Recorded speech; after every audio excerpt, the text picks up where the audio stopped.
It was the deadliest conflict in human history. Over 70 million lives lost. Entire nations reduced to rubble. The fate of civilization itself hanging in the balance. World War II was fought not just with bullets and bombs, but with decisions. With strategy.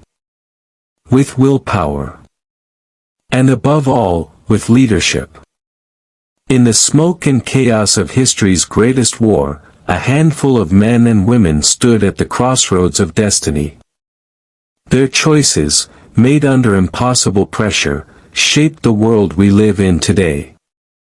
Some led nations. Some commanded armies. Some inspired resistance from underground bunkers and prison cells. But all of them changed the course of the war. Today, we count down the top 10 leaders who changed the course of World War II. Starting with number 10, and building to the single most influential leader of the entire conflict. Number 10, Erwin Rommel. He earned a nickname that his own enemies gave him, with awe, not mockery. The Desert Fox. Erwin Rommel was Germany's most brilliant battlefield commander. And even the Allies admitted it.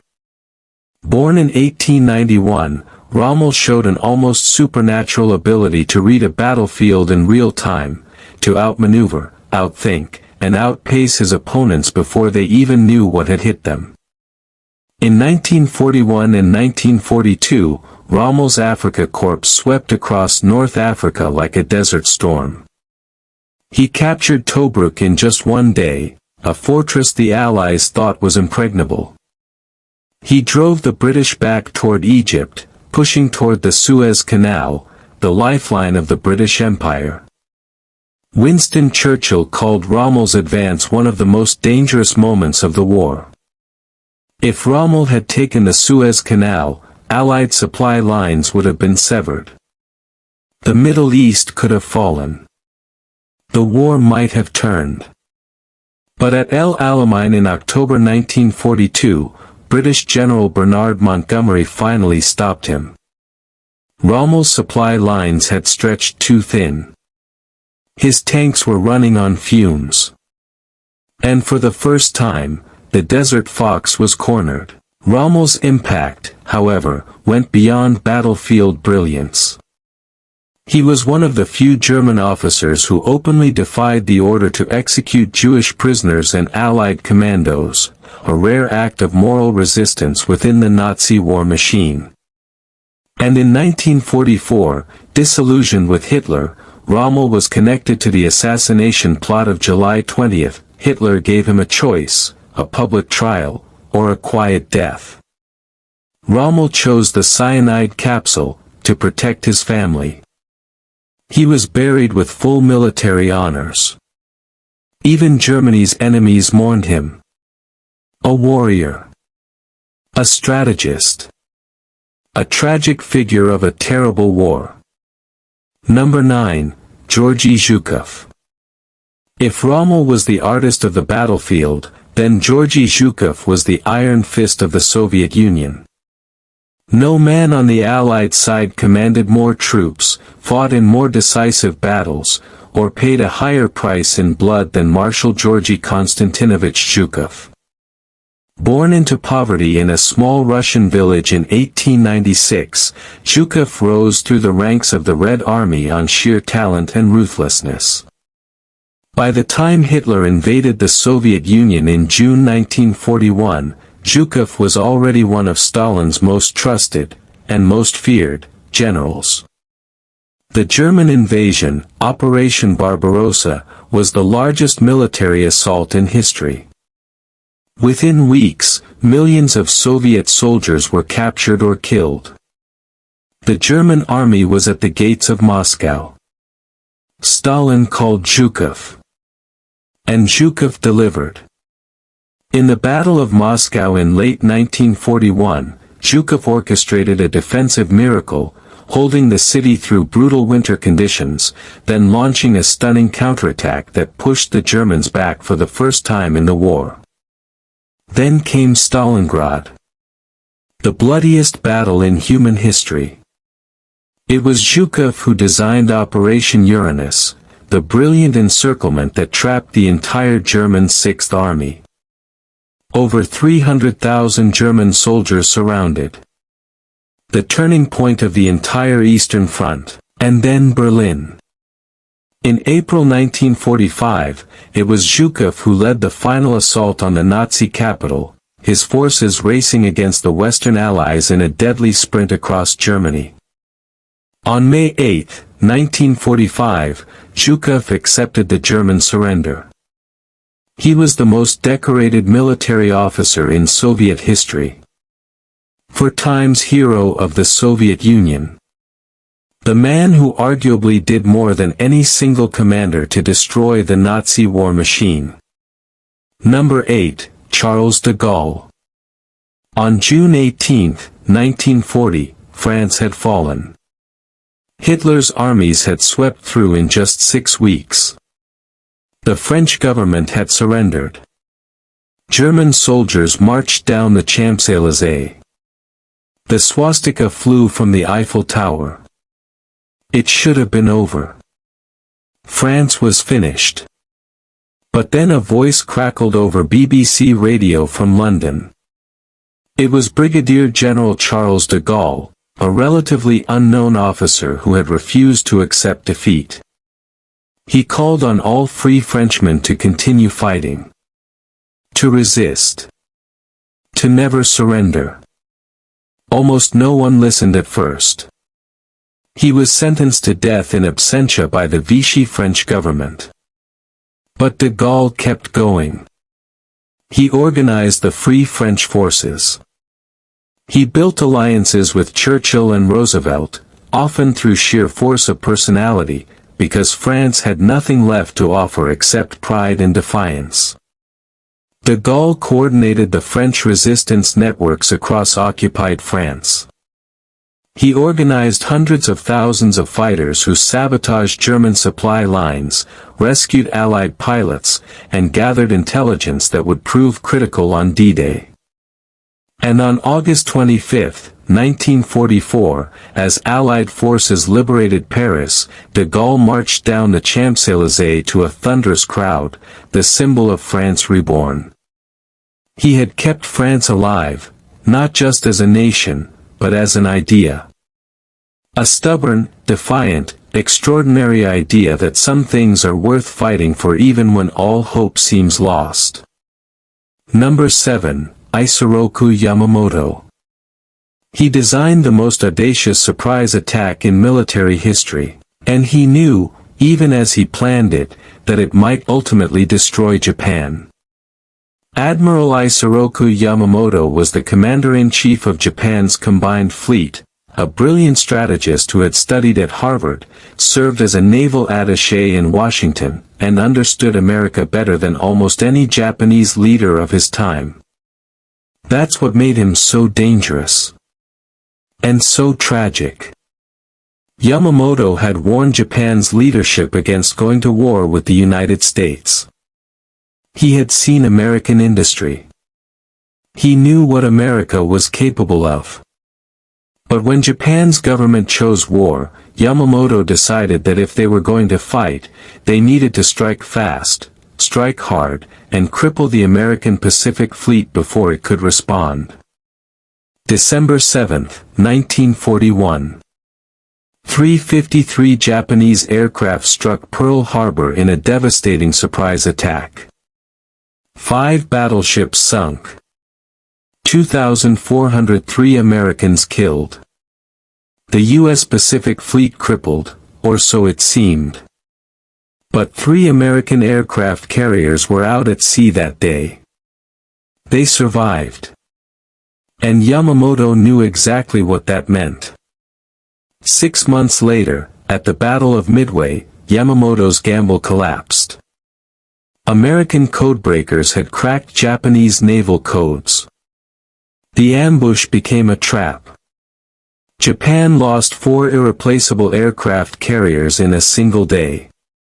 The war in the Pacific turned. It would never turn back. In April 1943, American codebreakers intercepted Yamamoto's flight itinerary. President Roosevelt gave the order. American P-38 fighters shot down his plane over the Pacific jungle. The man who had warned Japan not to fight the Americans was killed by them. His legacy, a cautionary tale about hubris, strategy, and the price of underestimating an enemy's resolve. Number 6, Dwight D. Eisenhower. He had never commanded troops in battle. Yet he was chosen to command the greatest amphibious invasion in the history of the world. Dwight D. Eisenhower, Ike, was not the most brilliant battlefield tactician of World War II. He wasn't Patton's daring, he wasn't Montgomery's meticulous precision. What Eisenhower had was something rarer and arguably more valuable, the ability to hold an impossible coalition together.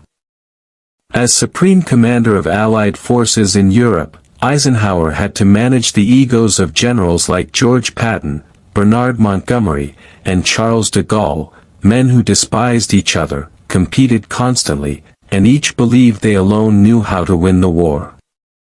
Eisenhower kept them all pointed in the same direction. Operation Overlord. D-Day. June 6, 1944. It was the largest invasion force ever assembled. 156,000 troops. 5,000 ships. 11,000 aircraft. 5 beaches in Normandy, France. The night before the assault, Eisenhower drafted a message to be released if it failed, taking full personal responsibility for the defeat. He never had to send it. D-Day succeeded. The Western Front opened. The liberation of Europe had begun. But Eisenhower's decision-making continued to shape the war's final year: how fast to advance, how to handle the Battle of the Bulge, when to push toward Berlin.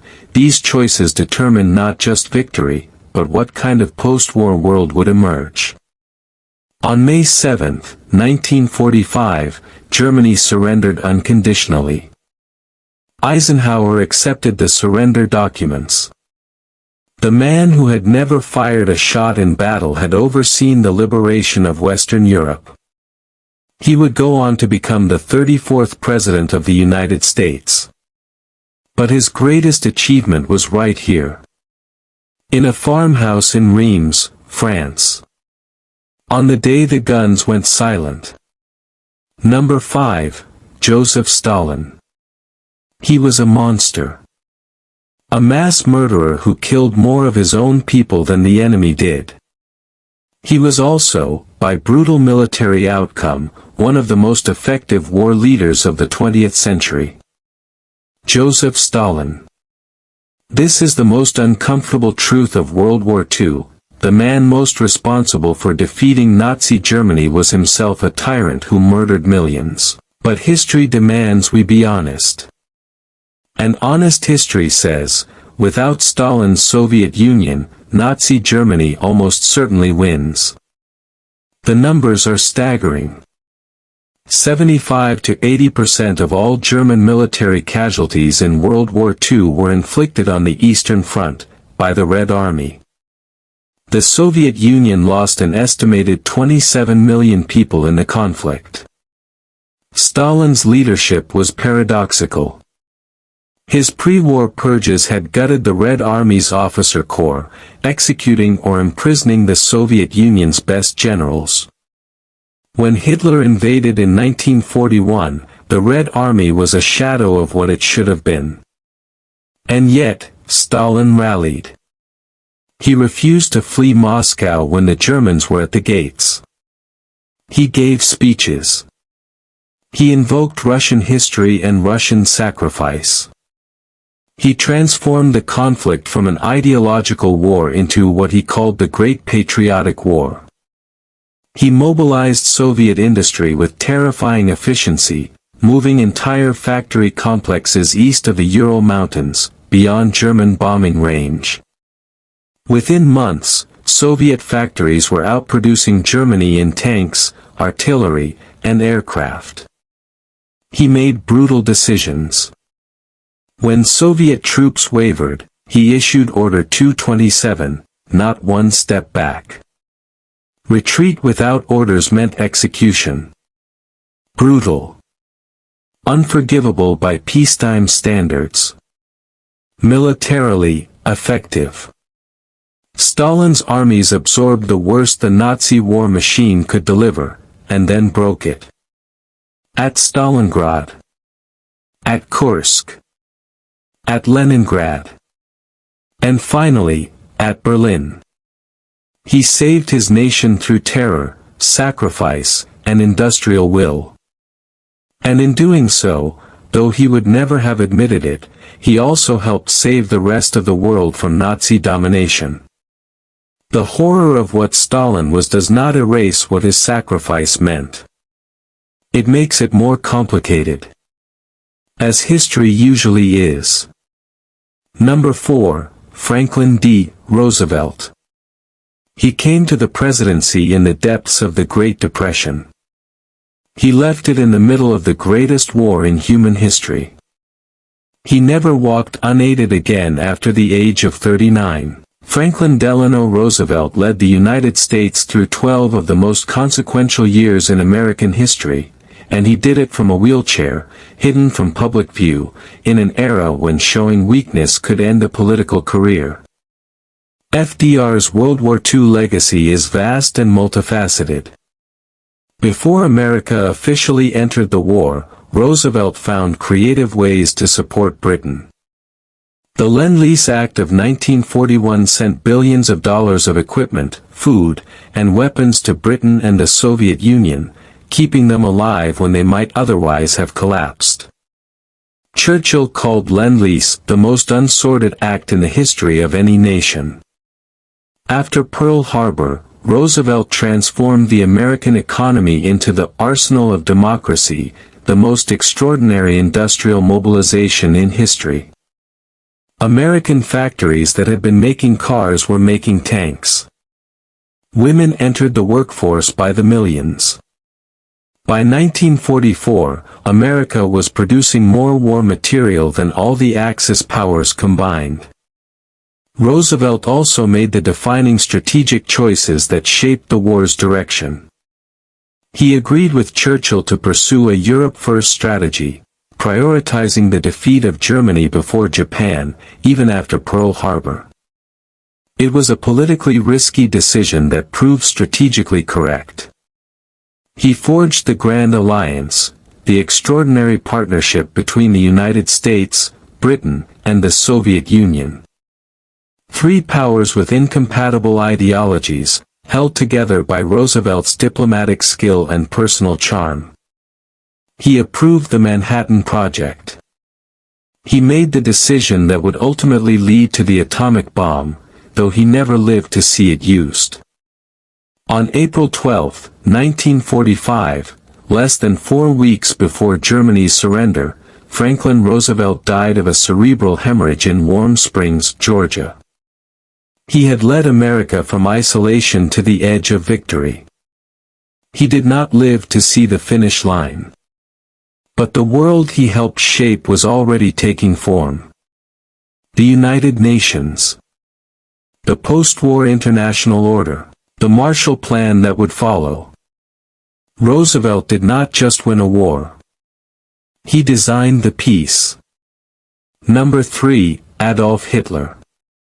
We cannot talk about leaders who changed the course of World War II without confronting the man who started it. Adolf Hitler. This is not a celebration. This is history. And history demands we understand how this man, a failed artist from Austria, came to command the most powerful war machine Europe had ever seen, and nearly conquered an entire continent.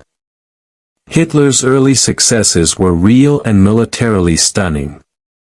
The occupation of France in 6 weeks. The conquest of Poland in days. The fall of Denmark, Norway, Belgium, the Netherlands, all in a matter of months. These were the results of genuine strategic innovation, blitzkrieg, or lightning war, combined armor, air power, and infantry moving faster than any enemy could respond. But Hitler's greatest weakness was also his greatest certainty. He believed he was a military genius when he was not. His decision to invade the Soviet Union, Operation Barbarossa, was one of the greatest strategic blunders in military history. Opening a second front before Britain was defeated. Attacking a nation of 170 million people. Underestimating Russian winter, Russian resilience, and Russian hatred of being invaded. His decision to declare war on the United States 4 days after Pearl Harbor, when Germany had no obligation to do so under the Tripartite Pact, united the most powerful industrial nation on earth against him. As the war turned against Germany, Hitler's military interference became increasingly catastrophic. He refused to allow retreats. He ignored his generals. He issued orders from underground bunkers that had no connection to battlefield reality. The Holocaust, the systematic murder of 6 million Jews and millions of others, was not a side effect of the war. It was a deliberate policy that consumed resources, manpower, and railway capacity that might otherwise have been used to fight the war. On April 30, 1945, with Soviet forces less than 500 meters from his bunker beneath Berlin, Adolf Hitler shot himself. He had changed the course of World War II more than perhaps anyone. He started it. He shaped it. And his catastrophic decisions ultimately guaranteed that he would lose it. The most powerful army in Europe destroyed by one man's certainty that he was right when he was wrong. Number 2, Winston Churchill. In May 1940, Britain stood alone. France was falling. The British Expeditionary Force was trapped at Dunkirk. America was neutral. The Soviet Union had a non-aggression pact with Hitler. Nazi Germany controlled most of Western Europe. And the British War Cabinet was seriously debating whether to seek a negotiated peace with Hitler. One man said no. Winston Leonard Spencer Churchill had become Prime Minister of Great Britain just 3 days before. He was 65 years old. He had spent a decade in the political wilderness, warning about Hitler while everyone called him an alarmist. Now the alarmist was in charge. And Europe was on fire. Churchill understood something profound. In the darkest moment, words could be weapons. We shall fight on the beaches. We shall fight on the landing grounds. We shall fight in the fields and in the streets. We shall fight in the hills. We shall never surrender. These were not just speeches. They were strategic acts. Churchill was using language to hold a nation together when everything logical said it should break apart. He organized the miraculous evacuation of 338,000 Allied troops from Dunkirk, turning a catastrophic retreat into a symbol of British resilience. He stood firm through the Blitz, when German bombers pounded London for 57 consecutive nights, visiting bomb sites, waving his V for Victory sign, refusing to show fear even when he felt it.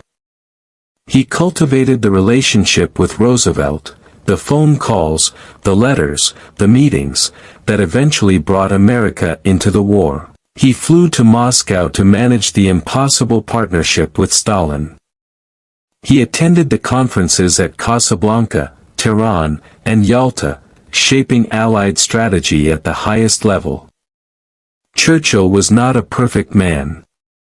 His views on empire were deeply problematic. His decisions in Bengal in 1943 contributed to a catastrophic famine. But in the specific, existential crisis of 1940, when the question was whether free Europe would survive, Churchill was irreplaceable. If he had made peace with Hitler, the war ends differently. Almost certainly, Hitler survives to consolidate control of Western Europe. The Holocaust continues. America never enters in Europe. Churchill's refusal to negotiate may be the single most important decision of World War II. One stubborn, lion-hearted old man said no. And the world did not fall into darkness. Number 1, Franklin Roosevelt, bonus insight/the architect. So who was the single most influential leader of World War II? Churchill was the lion. The voice that held civilization's courage together at its darkest hour. Zhukov was the hammer that broke the Wehrmacht. Eisenhower was the architect of liberation. Stalin was the brutal, terrible engine of sacrifice that ground the Nazi machine to dust. But the answer, if we are honest, is the man who made all of them possible. Franklin Roosevelt. Roosevelt provided the weapons, the food, the oil, and the material that kept Britain alive in 1940 and 1941. He provided the Lend-Lease supplies that kept the Soviet Union fighting.